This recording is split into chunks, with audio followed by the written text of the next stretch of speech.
He's been a very busy man. He's the president and general manager of the Edmonton Oilers, Peter Chiarelli. Peter, thanks for doing this. I know how crazy this week is for you, and you just got in from Vegas.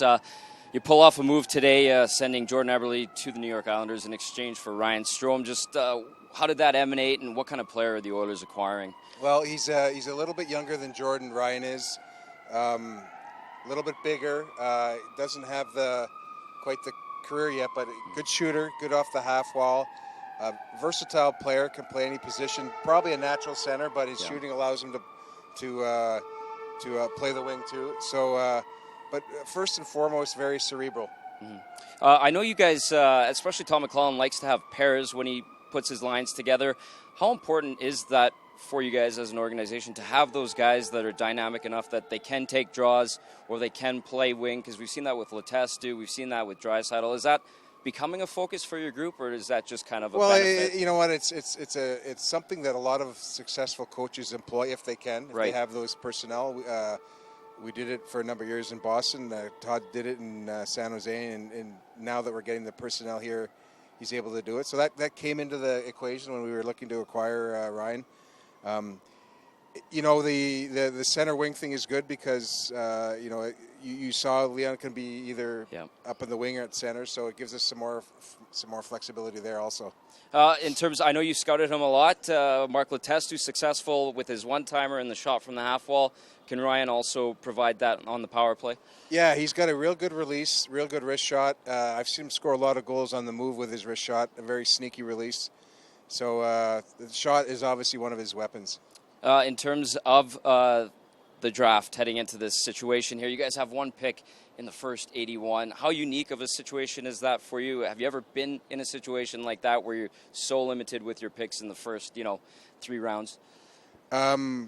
We're missing a second-round pick. Yeah. So we got 2/3. Yeah. So we're missing a second-round pick. It's that's life. We're going to get a good player at our pick in the first. There's a cluster of 4 players we're looking at, and I'd be happy with any of those 4 players.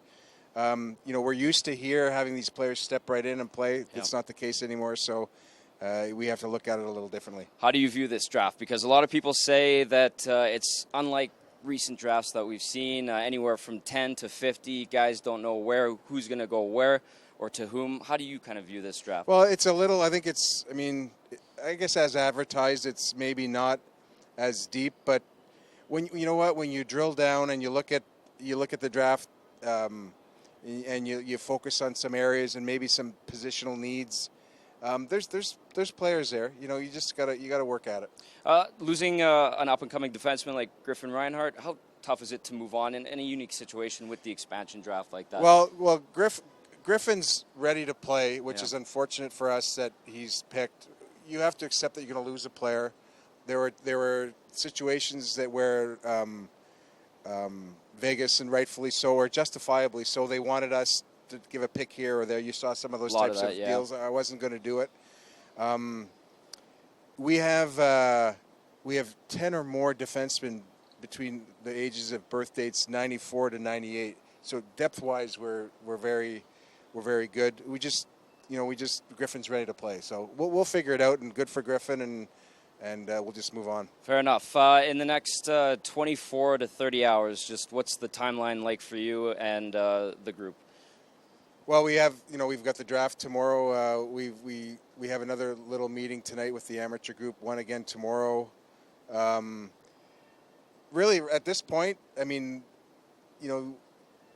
not much. Yeah. We have to fine tune our. We have another little meeting tonight with the amateur group. One again tomorrow. Really, at this point,